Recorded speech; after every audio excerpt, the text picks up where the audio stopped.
It began with an election and ended with a nation transformed forever. In 1860, Abraham Lincoln was elected President of the United States. But for 11 Southern states, that victory felt like a threat, one they couldn't accept.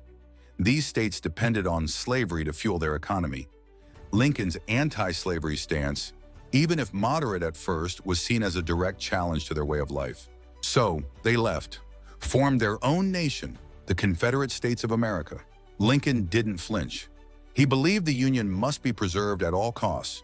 And when Confederate cannons fired on Fort Sumter in April 1861, the Civil War had officially begun. What followed was 4 years of unimaginable bloodshed.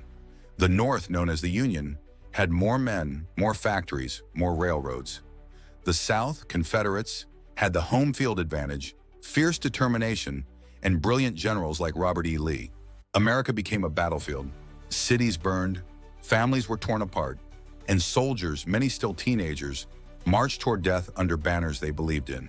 Antietam marked the bloodiest single day in American history, but it was Gettysburg in July 1863 that turned the tide.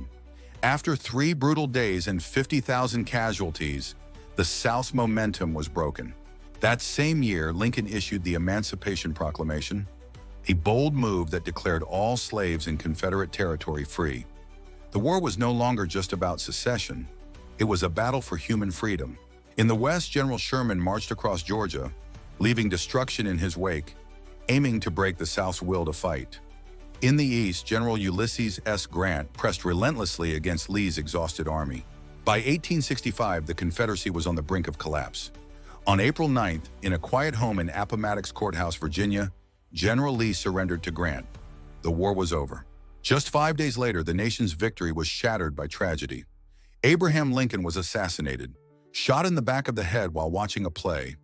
He would never see the country he fought to preserve begin to heal. The Civil War cost more American lives than any other conflict in U.S. history. It abolished slavery, it redefined the meaning of freedom, and it left scars, some physical, many emotional, that still echo today. It wasn't just a war over land, it was a war over identity, over what it meant to be a United States of America. If you believe history matters, if you want to understand how the past still shapes our future, subscribe, like, and join us as we uncover more moments that change the world. Because history is never really history.